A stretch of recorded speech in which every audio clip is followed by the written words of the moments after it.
To Be Someone, filmed by Ray Okay, Burtis. we do actually. You don't need. That's it. You don't need to say anything else. Your breath and the intonation of the title tells us how sorry. disappointed. Tells us how disappointed you are with the director, with the script, and with with the central performance. But anyway, in case anyone else, maybe I've got it completely wrong. Let's go ahead. You haven't. Okay, so the film is described as being quadrophenia adjacent, meaning it's kind of vaguely connected to quadrophenia. It's written by Peter Meadows, who some time ago wrote a book which called To Be Someone, which said Jimmy's story continues, but the connection is very, very kind of tangential. So this features a number of people who were in quadrophenia, people like Leslie Ash and Toya Wilcox, and it sort of seems to want to exist in the same universe, but it doesn't. It's set in some kind of non-specific. I spent a lot of it trying to figure out when it was. I mean, there are @ signs and actually, so it's modern but it's got a retro thing. Anyway, blah blah blah.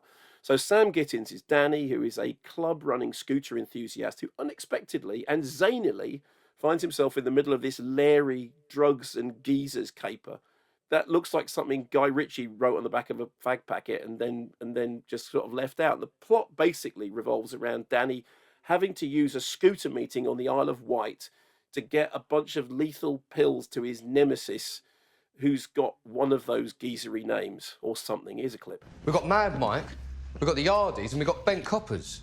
And I think we have to get rid of them. Get them off our backs for good, agreed? Look, I hate to say it, but I think we need to use the dodgy pills. I think we need to stitch them up to the old bill. Listening. OK. Obviously, the old Bill's going to have eyes on the Isle of Wight. I mean, Ginger Nick's out, right? Good point. I think I've got a way to get those pills off the island. We're using scooters. Are you serious? Yes. What, scooters? Scooters, yes. We need 6 of them. We'll get all the pills off the island. Oh, yeah. Yes. Because we're going to be surrounded by 100 more that look exactly the same. Oh, come off it. So I was trying to think who the other 4 were going to be. Now you're talking about 100. Hear him on the man.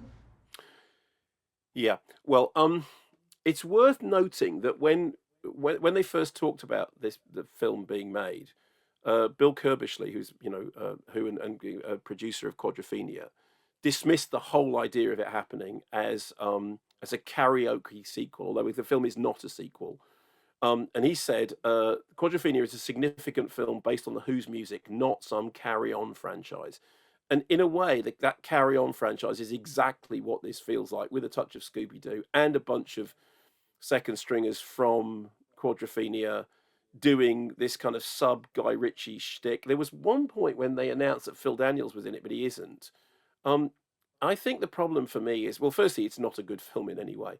Secondly, its relationship to Quadrophenia just compounds all the things that are wrong with it, because I love Quadrophenia. I think as somebody who's a huge fan of really well-made pop movies, it's gritty and tough and smart and timeless and has a real cult status to it. And this just felt like it was trying to stick itself on the shirt tails of Quadrophenia in a way that was particularly unfortunate. And I ended up thinking the thing that it reminded me of most is that dismal movie that just came, I think it's now available on Now TV. We never reviewed it. Called Shoplifters of the World, the Morrissey-approved song, that's kind of based on a true story of a Smiths fan, which is just terrible. Or Stardust, that kind of unapproved David Bowie thing. It just, if it had no connection to Quadrophenia at all, which it kind of doesn't, I just would have thought it was a bit rubbish. But the fact that it's trying to attach itself to Quadrophenia, which is a really great movie. a really great movie that has stood up. And there's a thing in Quadrophenia when the entire cast run past a cinema that is showing Heaven Can Wait and Grease. And even that doesn't take you out of the film. Nothing in this ever got me into the film. Is the title a reference to the Jam song? I presume so. Yeah. To Be Someone Must Be a Wonderful Thing, a famous footballer or a rock singer or a midfield star or a big film star. I always thought it was midfield star. So yes, I think I would like that. Anyway, so that's not going to be movie of the week then? No, it isn't.